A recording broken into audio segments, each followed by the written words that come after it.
Hi, everybody. I'm Kelly, And I am Paul, and welcome back to the Fungus. Among Us, a Last of Us podcast. Hey, Paul, how you doing? I'm doing okay. Better now that we're sitting down to talk about the show. You know, I always look forward to these recording sessions. Yeah, likewise. I feel like there is, as always, a lot to go over. Forgive me, audience. I have a little bit of a cold on top of everything else. So I will try to keep my coughs at a minimum. Okay. Yeah. um, A lot to go over, and also, Kelster, interesting comments being made in interviews this past week that further reinforce my Last of Us 3 is being worked on conspiracy theory. Ooh, hit us with the news, Paul. Oh, well, I mean, you know, I'm really connecting with red thread on a marker board at this point. So I understand this is a little crazy, but like, so in an interview, Neil Druckmann, well, no, I mean, I'm sorry, no, it's been announced that Naughty Dog is working on a second unannounced game in addition to Intergalactic: The Heretic Prophet. hmm And then supposedly, I guess Neil Druckmann is more of a producer of this one and like not as directly involved. But I'm still like, I don't know. I feel like Last of Us 3 is being worked on over there. And and then the other thing is Craig Mazin said in an interview that they're definitely going to need a fourth season to tell the whole story. You know, Mm. and I don't know how they would need a fourth season if they were ending at the end of part 2, because you know, now that we're one episode away from the end of season 2, we can see that the season's going to end almost exactly at the halfway point of the game, you know. hmm So Yeah. obviously second half of the game is season 3, so why do they need a season 4? Well, maybe because there's that tail end. And again, audience, this is a spoiler show. There's just too many spoilers. We cannot Yeah, avoid it as gamers i of The i mean Last of Us. I don't even think we need to spoil the story to say what you're talking about, which is Santa Mm. Barbara, right? Right. Okay. So like maybe there's that whole section. There's a Or not? third act to that. Yeah, that could be, but I don't know. I mean, what's in the game story-wise? The story content, that's like one TV episode, I think. Unless they're going Yeah. to expand it Yeah. ridiculously. Well, they made this one TV episode, so who knows? That's a good point. That's a good point. But of course, my conspiracy theory, and obviously, like, this is just wishful thinking on my part, but my interpretation is they're just building up to, they all know, everybody inside the show knows that the part 3 is being worked on at Naughty Dog, and that's why you know, that's why Hmm. they know they're going to need a fourth season. That's what I think. But like, isn't that going to take years to put it together? The game. Yeah, well, sure, yeah, absolutely, it would take years. But in 2021, Neil Druckmann said that he and Hallie Gross had like finished or had almost finished an outline for the story of part 3. So So maybe. yeah. And then, of course, as I've mentioned, when they canceled the live service multiplayer Last of Us game, there were like these weird ambiguous statements about how some of the work they had done was going to be used in something else that was really exciting or whatever. So I'm like, Mm-hmm. you know, so I think like if you connect the dots on my crazy conspiracy theory bulletin board, it really kind of feels like they've been working on it since 2021 without telling anyone.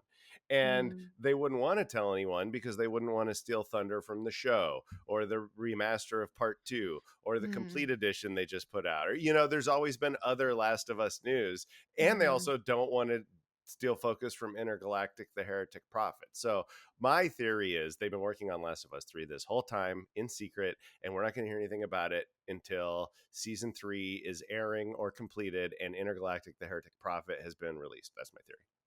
Well, we'll just wait a few decades and find out. Yeah. That's what it feels like. I don't know. Again, our first episode was about like the passage of time and how quickly things go. Watch in like 2027, you and I will be, who knows, talking about the game coming out. Like, Yeah. um, so a lot to go over in this episode. We are talking about episode 6. I forget the title of it. God, me too. We're such Hmm. terrible podcasters. I'll look it up. Episode 6. What's the name of it again? I mean, it wasn't I mean, Future Days. yeah. You look that up, Paul. The Price. The price. The Price. It's called The Price. And that's crazy to me because like when I lost my father, I felt like I knew like the price of love Hmm. is and the price of loss. It takes everything from you. So that's an interesting title. Yeah, I'm ready to sort of break it down. Let's break it down. Our Let's jump right reaction. We in. haven't really talked about our reactions. Yeah. Curious to see what you think.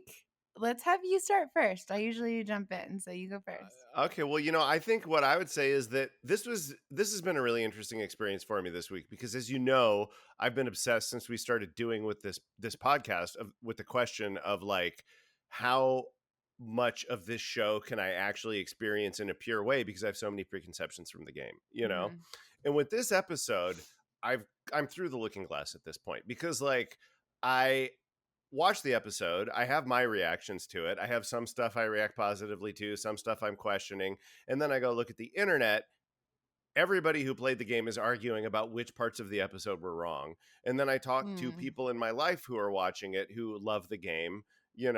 As we mentioned, our friends Yosh and Mira aren't even watching the show, they have no interest.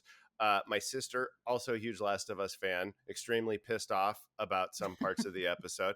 And then it just seems like everybody who hasn't played the game is just loving it. They're just liking it like they would any good HBO show. Yeah. And so that's why I'm kind of like, what do I know? What do I fucking know? I know that Right. I prefer the game, but other than that, and so all that's left is my emotional responses in the moments. And so from that point of view, this episode was super powerful. It was super powerful, but to be fair, those that didn't play the game didn't get to experience that like really authentic relationship that you build. So I certainly am on your side with this. I'm going with the flow, but oddly enough, a lot of things didn't work for me. I mean, first and foremost, for story, it's a tricky art form to tell flashbacks. So it was super unique to see like things break down over time. It was just like things kept progressing forward as I was like moving through it, and it just felt clunky to me. I mean, it was a lovely way to tell the story of this relationship. At the same time, I think it would have done so well, just like in the game, to spread it out in certain moments. Like I think Pedro Pascal, sorry, Joel play. They're combined now. Sorry, Trey Baker. I think Joel at the beginning of the game plays Future Days before we experience that loss of him being brutally murdered, and I Yeah. thought that was such a special, heartwarming moment that really like cemented the goodness of their relationship when playing the game. I felt like that was a huge miss to just chuck it all together, only in the sense that, as I've been talking about the whole time, more Joel and Ellie, right? Skipping past that whole thing again. I just, I don't know. I was like, man, I felt like I just, as like an audience member going through this story in television format, I'm like, or written for TV, I was just like, man, some of this could have worked spread out through, sprinkle it through. Yeah, I mean, yeah, which is the same thing. That's essentially what the game did, right? Did you read? So, I mean, I think what the creator said, the reason they made the choice was because they felt that they could concentrate the emotional impact of the Joel stuff by condensing it into one flashback episode. Did I you, mean, do you have that? I don't know if I agree with that. I think if it was spread out through the show, I would feel that more. But there's also an absence, right, to loss. They're not there anymore. So I understand. It's just maybe particularly that one moment where Future Days is played. I think in the game before we lose Joel, it's like at the beginning when they're kind of going over their relationship and how things have been since game one. Um, I think that moment is in there, and it just did something to me emotionally when playing the game that made losing Joel more difficult. That made me like feel for Ellie even more, like because I think back on moments where my dad did something for me, and I'm like, this is silly, but also this is kind of cool, Dad. And it was just like a really sweet moment in the game and in the show Uh-huh. and in the show. But again, to counterpoint, those that have not played the game just don't you don't understand. I know. Well, and I mean, to sort of like to what you're saying, there's also a lot of meaning and emotional impact to when the flashbacks happen in the game. Yeah. At Mhm. key moments in the story, it cuts back to flashbacks that are super closely tied to what's happening in the present. And so, I mean, I Yeah. think both structures make sense. And, I don't know. For me, I actually like concentrating it all in one episode like they did. Yeah. I think it's something I was unsure about the first time I watched it, and then the second time I watched it, and the second time I watched it, I had the benefit of watching it with my lovely and intelligent girlfriend Annalise, and she, so that it was cool because that way, the second time I watched it, I also got to sort of she hadn't seen it yet. She was having problems getting into her HBO account. Um, Mm.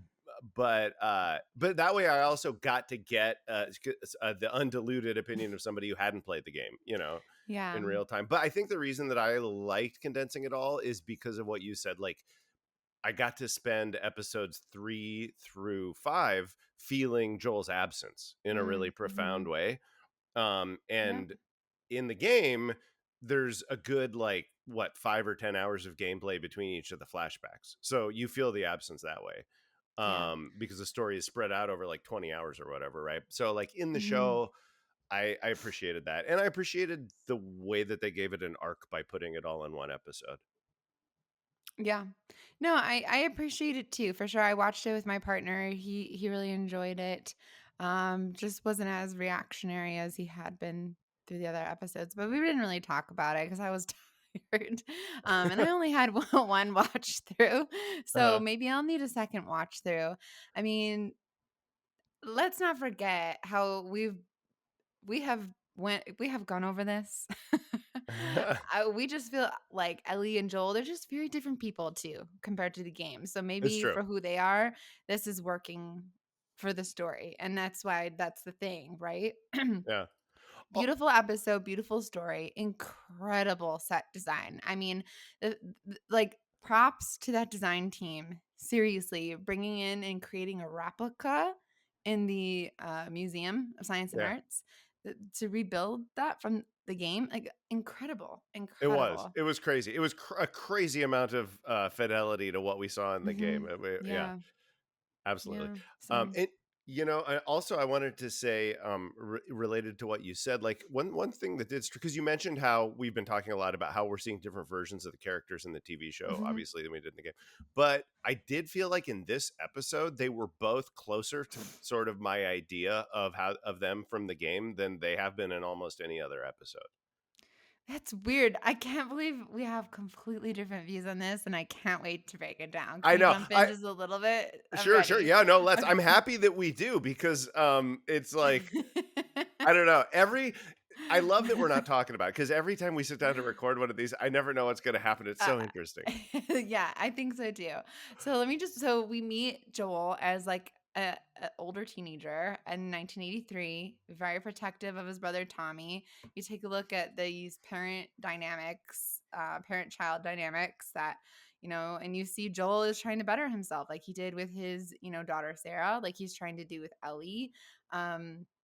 And just becoming wiser each next generation, passing down his experience. I think what's so interesting to me is the Joel in the game, I feel as though wouldn't have been so, I don't, not just kind of like uncomfortable was the vibe that I got that Ellie was gay. I'm like, I just don't see the Joel that I know really being affected by that, or how, and initially obviously he comes to accept it and supports it. It's just like I found his resistance to be confusing. Well, I mean, yeah, I don't know. I know what you're saying. I mean, we didn't see that moment in the game. The game doesn't actually show us the moment where Ellie sort of comes out to Joel or whatever, and it does show the moment when they're going to the museum when he's like just completely oblivious about it. So he's Right. making a lot of heteronormative presumptions about her in the game too. in the game. Yeah, and we are talking about a character who's like a cowboy type guy from Texas, Totally. so it's Yeah. and then also I would just say in defense of TV show Joel is it wasn't a lot of friction. It was like a moment Mm. he responded against it. He classified it as experimentation at first. And did seem a little struck by it in a way that felt uncomfortable, but then he came around pretty quickly and didn't seem Yeah. to mind, you know? No, sure, sure. And I guess I mean it still was just a surprise to me, I guess. We get a lot of windows into Joel's life that go pretty far outside the scope of what we ever got in the games in this episode, you know, because we Mhm. get a look at his childhood, super interesting, Yeah. and the information that he came from an abusive home, Yeah. which is a you know what you talked about, and in a larger sense, we get to see we get a little bit more of the day to day like domestic life of him parenting Ellie, because Mhm. in the game when we flash back, it's always to key story stuff where they're Mhm. unpacking the Firefly thing Yeah. other than the museum thing. So yeah, and then of course we'll get to the Eugene thing where we saw another pretty bold interpretation of Joel's character that people have different feelings about. And so that seems to be something that's hanging over this episode is they've expanded Joel in ways that we weren't ready for and that people may or may not agree with, I guess. Thank you. Thank you for reminding me. Again, I just had one watch through a while ago. That is the moment more so that really shook me. I don't see this game, the game nor the television version of Joel doing something I want to say that horrific because to me he had put that violent past behind him. And I understand his motives to protect his child figure and the town, but there was time. There was control. I've just felt like I just didn't I don't know. I See, just yeah. I think the reaction that you're having is a very common one, but I didn't have that at all. I was like 100% understanding why Joel was doing what he was doing. I was uncomfortable with it. I'm not sure if I'd do the same, but I certainly bought it and maybe even agreed with it. You know, like think about this. Oh, and a couple times during this season, the show has very specifically shown us that these characters execute people the second they get bit. That's just how it Mm, goes, you yeah. know? And that seems to be some sort of Yeah. survival rule that exists in Jackson that everyone kind of adheres to.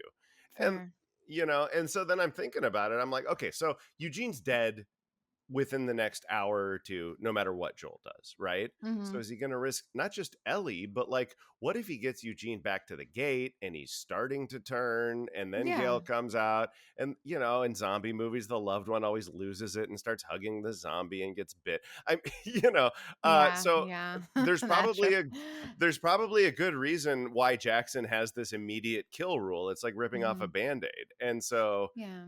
I'm willing to totally buy that Joel was super hardcore about adhering to that. I think more so too that it was Ellie's intense reaction and how she said you swore. Mm, That's almost reflecting back to that time period that he swore that the fireflies were raided and she was not a cure. That there were others infected that were immune, but it didn't matter. Um, so as we know, time is going by. Ellie learns what Joel did, so she's angry, and so perhaps her intense reaction made what Joel did that much m- more brutal mm, for me. mm. However, I see your point, and I agree with it. Right on. Yeah. Well, yeah, and yeah, and I think that was something also that my sister really didn't like. Was the fact that what Joel did with Eugene. Hmm.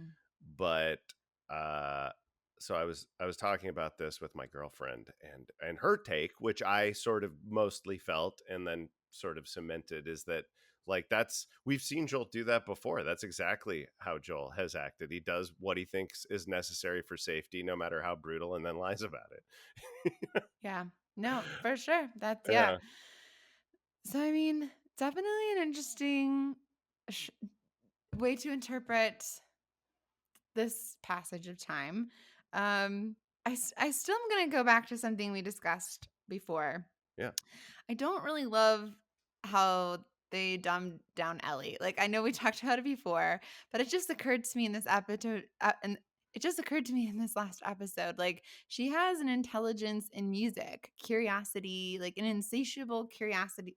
curiosity for, outer space and the beyond. And like, I just feel like having that science element to her characteristic, it's just kind of like odd that they dumb her down a lot of the time. Yeah. So that's another writing piece to me where I feel like I don't understand that choice really fully. I Yeah. don't know what made me, there was a specific moment that made me think of it in this episode, but I just had to bring it up because I'm like, Ellie's a smart cookie. If she wanted to triangulate, she would. Right. No, totally.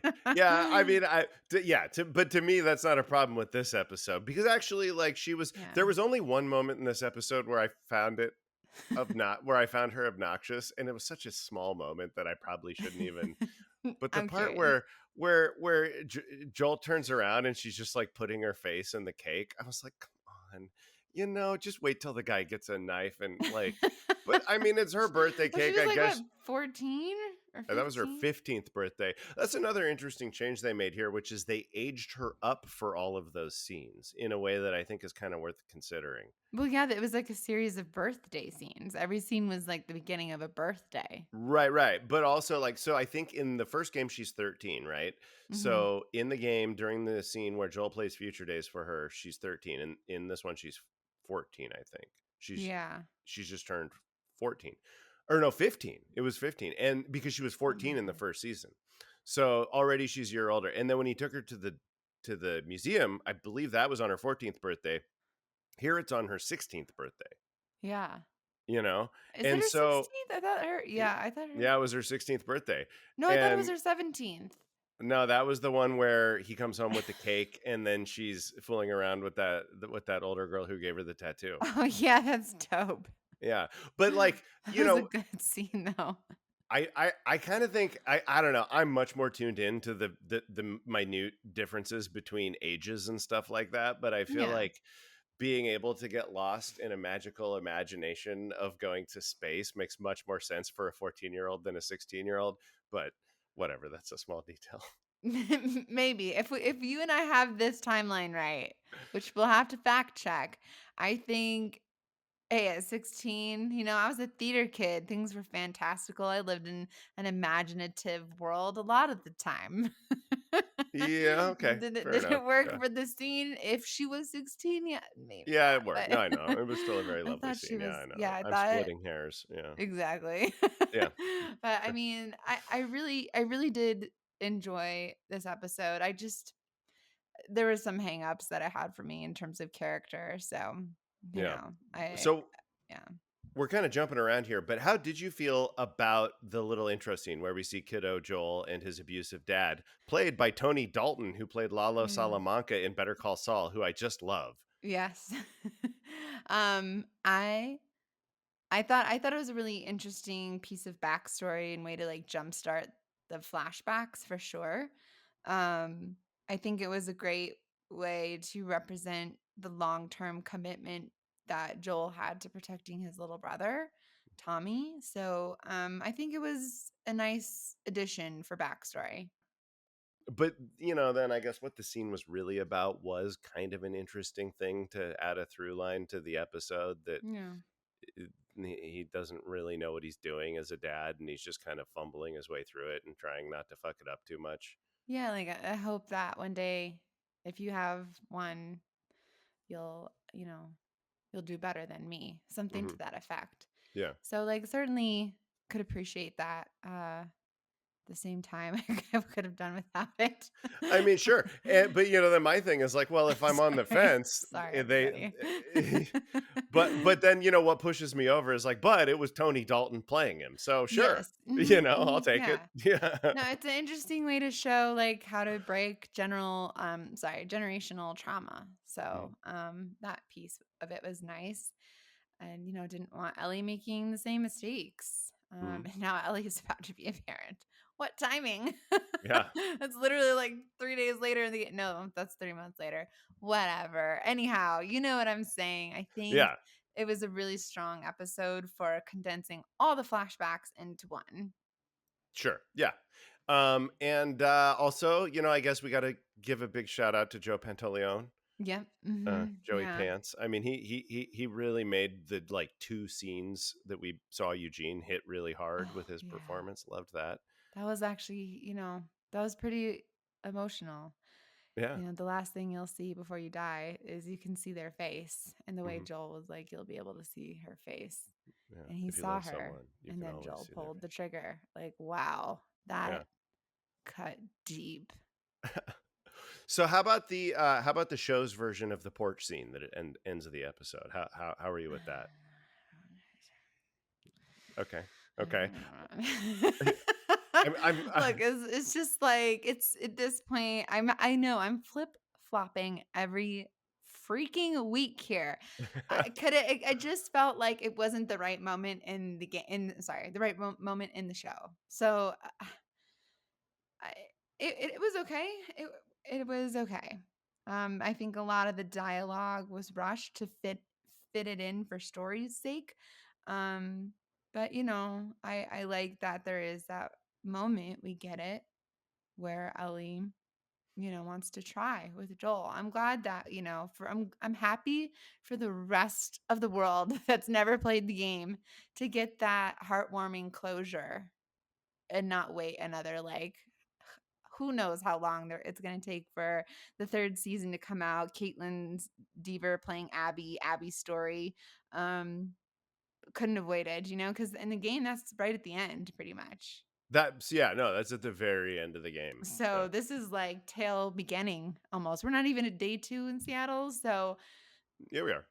um we had day 1 and then Right. Jesse showed up. We haven't had day 2 yet. We've had the flashback No, episode. day 2 was the day with Nora in the hospital.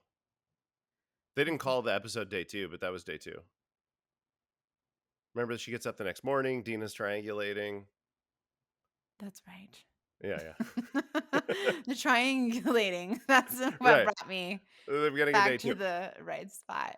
Right. So yeah. I don't where were we? Right. We were talking about the choice to show Yes. the whole porch No, scene at this I'm point in the story, right? And I right. see what you're saying. I mean, that might like that closes off Ellie's whole arc in the game, Mhm. right? The fact we find out at the very end of her whole arc that actually she had forgiven Joel. So now that that has been resolved, what is left? I mean, it's going to be an interesting question for us to find out, I guess, at the end of season 3. Yeah. Is there anything left? To me, it's like the jury's out. It's like, okay, so they made this choice within the context of the episode. I thought it was really powerful. I thought it was a really powerful scene. Is there going to be something else that's left to close the story at the end of season 3? I don't know. We'll find out. I'll And then we'll find be able to, out. yeah, we'll look back and we'll say, well, maybe they should have saved the fucking porch scene. I think they're gonna be in the theater for the final scene. Oh, yeah, no, sure. I think I for that sure. scene's gonna happen where I think everybody shows up. Yep, So I think that the final episode is going to end with one of the shot for shot recreations of a game scene, and it's going to be the exact same scene that sort of cuts the game in half and kicks off Abby's story. but we only have one episode left, correct? Yeah, There is a whole bunch of shit that goes down on day 3 of Seattle for yeah. Ellie. Like meeting Joel, other character. You I mean mean, not Tommy? Joel, sorry, Owen Oh, and and yeah, Mel, Mel. I mean, Manny. Manny. Like, Yeah, so there's a I don't lot. know. We'll see. We'll see. It's gonna go a lot of different directions. So I think certainly a special episode. It was good to see Pedro Pascal again. Um, you know, I'm ready to talk about what we've been watching. Playing outside of this. How about Yeah. you? This was a Okay. quick. Well, I think there was actually one other thing I wanted to ask you about from this episode. Again, we've been jumping around so much. I think, but it's Um, flowed very well. sure, yeah. And I'm also happy to keep them short because it's like the editing time.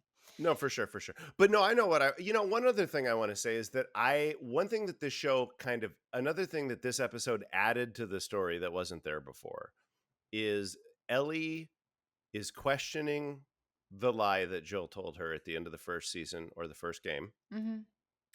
And then what causes her to sort of embrace certainty is that he tells her another similar lie in the same way. and this time Mm, she sees through it. And I thought that was smart. You could debate how they did it and whether Joel would do that. I mean, I think there's room to debate all of that, but I think the sort of certainly. like high level creative choice to have, because what happens in the game, I think, is she just like kind of figures it out and she rides off to Salt Lake City by herself and then eventually challenges and makes him tell her the truth. And the choice to sort of have her re-examine, have it happen again, but this time she sees through it. I thought that was a really strong story moment, and I Yeah. liked how they did it. So I just want to like Yeah. say that for the record. I Yeah. thought it was cool For the record. No. for the official Oh, record. record. No, I'm just kidding. No, for the official record as well. On the Yeah, Fungus Among Us, A Last of Us podcast, we enjoyed this episode. just good. I'm We glad that we got did. that out there. We Yeah, did. yeah. We did. We did. No, we did. No, I'm just kidding. I That was think us during the first season. Yeah, no, it no, was I loved it. I think what's so phenomenal too, and I'll just again, this is my second shout out to it.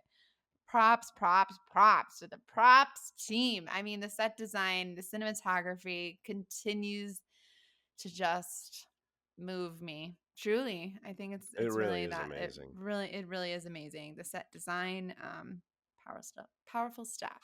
Yeah, just in terms of production Mhm. design, it's such an insanely faithful recreation. And I Yeah, love that. Yeah. yeah, So it just makes me very curious for how Abby's journey is going to turn out, just with all the different terrain that she and other people go through. So I'm excited. I won't say who. That's the one spoiler I won't. Um, I will but no, that say, I'm excited for that too. And yeah. another thing is that Abby and her whole journey is it's a great story, and also it's much Hmm. less precious to me than Joel and Ellie's story. So I'm really I feel like I'm going to be able to watch season 3 with much less of a critical activation in my mind. I think I'm more Yeah, I open see. to It reinterpretation. going back playing the game. I actually enjoy playing like Abby more just because of all of the different experiences that, you know, she goes through. I will say, yes, same though. I feel like I'm going to be able to let go of all that and just join the ride because there's Joel and Ellie, my heart. Right, exactly. Yeah. So, with that being said, I'd love to get into what are you watching, any shows, movies, what games you got. Yeah, well, movies. I don't know. I mean, so I'll start with movies because I don't know. I went back and watched Rogue One again. I haven't had a lot of time to go to the movies and stuff, but I Um, watched Rogue One because Andor ended, so I went back and watched Rogue One, the Star Wars movie, which was interesting. And I just sort of was like, I think the first half of this movie is kind of dumb, and the second half rules, and that's pretty much all there is to it. But this isn't a Star Wars podcast, so I won't go any deeper. Uh, TV shows. I so I checked out. Have you heard about this docuseries on Hulu? It's an FX docuseries called Social Studies. I haven't. So they what they did was this documentarian followed a group of Los Angeles teenagers as they went back to school in 2021 post pandemic, and it's a documentary about their lives, but it's mostly focusing on their lives on social media, and Ooh. all of the subjects of the documentary agreed to screen record their phones. So it's showing their lives and interviews, but then every time they're on the phone, it also shows like a screen recording of what they're doing, and it Whoa. gives you a sense of the relationship that like teenagers have to their phones today, which is like a hot topic. As I work with kids, right? And so like figuring out the ways that technology and especially smartphones and social media is influencing them is like a really important topic. And so this documentary is an interesting understanding too. I only watched the first episode. It was horrifying and fascinating, and I'm looking forward to keep checking it out. That's cool. I'm gonna check it out. Yeah. Yeah, social Thanks for the studies. tip. Games. Games. Games. Well, so I the Alan Wake was on sale for $5. What? Is it This is still? this is on the Epic Game Store though, not on PlayStation Network. So because I'm playing everything on PC, so I picked that up. I started playing the first Alan Wake, and it's pretty great, and and it's like ties in so well with the second one because I hadn't played the first one since 2013. So I've been getting back into that, getting back to the old stuff. It's been I gotta awesome. start it. I haven't started it yet. I thought like I missed a good sale. So I'll start and we can talk about it. I'm excited. Yeah. So what about you? I think you said that you had some real curveballs to throw my way when we talked about this. Not to my knowledge. I was very excited to tell you about a TV show. Oh, what show? So it's like being out of commission with not feeling well, surgery, what have you. I'm going to watch more stuff. And I'm like, Mhm. why am I finding things between the years of 2019 and 2022 that I didn't find before? And like all of a sudden, it's like I feel my queues are filling up with really good stuff during that Okay. time frame. At least 2017 to even 2022, right? Right. I really fell in love with the show. I fell in love with it. It's called Undone. I'm even going to bring it up. It explores the psychological effects of trauma, time travel, and the nature of reality through the eyes of the protagonist of the show, Alma. And so, after a car accident, she wakes up from a coma and experiences the ability to see her dead father, who was murdered 17 years prior. So she's jumping through time. And what I thought was so cool, and it's an animation that I'm falling in love with, was they have this unique rotoscoping animation style. I check it out because it was just so me. Everything felt like so astral, going through time, Yeah. uh, father daughter, family loss. I mean, it was like something I would love to have, to write for. But the actors were incredible, and I just thought it was like a fun way to escape. Yes, I watched 1 and 2. Of course, I enjoyed the first season a little bit more. However, I was sad that it wasn't going to come back out for another season. I thought it was a You really know, great show. that's it's so funny that you say that because literally just like 3 days ago or something, I was kind of like browsing different streaming services and I came across that show and I've noticed it in the past a couple times and thought, maybe I should watch it. And it's super like well reviewed and like high rated. And Yeah. so just recently I came across it and I was like, 2019. I remember thinking about this show, thinking about watching the show and not watching it a bunch of times. I was like, maybe I should watch this someday. So it's strange to find out that you were watching it. Yeah. I mean, maybe it's trending or something, and that's why it popped up in your queue. I was just so uh, uh, enamored with it. I Hmm. really enjoyed the first season. Again, both seasons, but was bummed there wasn't going to be a third. So Yeah. I fell in love with it. Definitely recommend Undone. And in terms of movies, since I've been like bound to the couch, I've been going through like, I'm going to watch what I watch when I'm going through my sick phase, not feeling well or whatever, like when I watched Twilight, but backwards. Right. I remember It that. always Yeah. freaks you and Mira out. I'm like, I don't Yeah. know, I've man. never This is like understood a it. thing I don't know. You start with the most But recent I one and then didn't. work your way backwards. Let's stop. But that's not the one I'm talking about. Maybe it was Ellie climbing up on that dinosaur that inspired me to watch the Jurassic Park series and All of them? franchise. No, I started with the last one, so I might go backwards. Oh, you're working. Oh, you're doing it again. Okay. Well, you've seen a lot of them before, though, right? Yeah, I've seen all of Yeah. them, and Okay. I just have so much fun. Like I really feel like a kid in the movie theater again. Oh, I, yeah. I I love anything Jurassic. I'm excited for Jurassic Park coming out this summer, so I'm Hmm. gonna play that. And then now you already know the game Alan Wake. I just gotta start it, so Hmm. that's where I'm at. So That's great. Yeah, I love those Jurassic movies. I I just got my know. Jurassic World Rebirth tickets like 2 days ago or something. That's amazing. Yeah, I got 3 different sets of tickets for different showtimes and stuff. And yeah, I'm Of totally course. stoked. And like that movie is, I guess, like expected to be maybe the most profitable movie this summer. It's like there's a lot of Interesting. Yeah. anticipation out there. I was getting tickets like right after they went on sale, and like most of the shows were almost sold out. And also, I Whoa. I asked the kids the other day at the job, because I was like, hey, kids, I was like, are you guys, because, like kids today, like they don't care about Star Wars. I'm a huge Star Wars fan. Like none of the kids I've worked with are watching Andor, which isn't really aimed at them anyway. But I was like, are you guys into this Jurassic World movie that's coming out? And they were all like, yeah. Yeah, So, I'm right there with those kids. yeah, me too. Yes. Yeah, for sure. Get For me sure. going. I love it. I love it. Yeah, I can't wait. Even the bad ones. I mean, like I the most know, recent one. right? It's just Did you fun. Like, did you like the most recent one, Dominion? Dominion, no, but I had Right. fun. Right. I know. It was It's like just not a very fun. good movie, but like the Raptor motorcycle chase through the streets of Malta owns. It's so fucking It cool. owns. Yeah. So there's so many cool moments, that are just fun. Certainly a franchise that I turn to if I'm like under the weather Yo, or in a great mood. Who knows? if you really want to go down the rabbit hole, you can start exploring the animated content on Netflix. It's so good. It's I might so check good. it out. Jurassic World Camp Cretaceous and then the sequel series Jurassic World Chaos Theory are, if you're a Jurassic Park fan and you've ever wondered if those are worth your time, they absolutely are. They're so good. They're so Okay, good. smartly Thanks for written. the tip. I'll check it out. Yeah, Yeah, I think you my kind of partner and like, I would love something like that. Yeah. yeah, I mean they're anime. If you start at the beginning with Jurassic World Camp Cretaceous, hmm just know that it takes like 2 or 3 seasons to really reveal how much depth there is. Yeah. But like the character writing on that show is really smart. I Like it's appreciate so that. Yeah. it's much deeper than you would expect a kid show to be. It's very good. Yeah. And then Chaos Theory, the follow-up series, is just spectacular. Yeah. It's so good. That's amazing. Yeah. Oh boy. So, everyone, we're heading into the finale, which is just so hard to believe. Quite I literally. I know. just feel like there's so much left. Like, this better be 2 hours.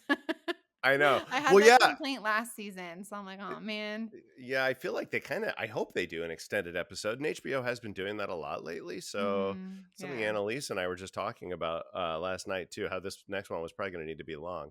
If anything, I hope like our show encourages people to play the game if they haven't, just to kind of see where we're coming from. Like we're not I'm not trying to complain. Look, I'm very happy. It is an amazing show, amazing actors. I'm having a good time. But it's fair as someone who's very invested in these characters, very invested in the game, cherishes the game because it kept me going through a difficult time. I'm like, let me put me on my little soapbox. I've got things to say. But Yeah, I just feel, it is a very special show and they're amazing actors playing these very cool characters. So, yeah, I'm really excited to watch the season finale. me too. I'm excited. I'm gonna miss recording these episodes, but I'm kind of actually glad that season 2 is gonna end because Hmm. I'm just, in a way, I feel like now I'm not going to have to deal with like a really complicated series of emotions every Sunday night, because like Yeah. I have to deal first of all with just my feelings about what's actually happening in the story, which are Yeah. all often challenging, and then I also have to deal with my feelings about the adaptation of one of my favorite games into a TV show that I sometimes have misgivings about. So it's like it's And been then an just emotionally draining experience as much as I've enjoyed the show, and I'm glad I'll finally be able to relax a little bit. Yeah, and just all that on top of just going through our feelings in this world. Yeah, Navigating just all that. just having It's feelings at all is compounding such it, a pain in the ass. Yeah. But I'm so happy to join you in this recording. Thank you everyone for tuning in. I'm Kelly. And I am Paul. And And until this next week, this no, you go. Bring it back. Y'all, this is the Fungus Among Us. The Last of Us podcast. Thank you for listening. so much, everyone, for tuning in. See you next time.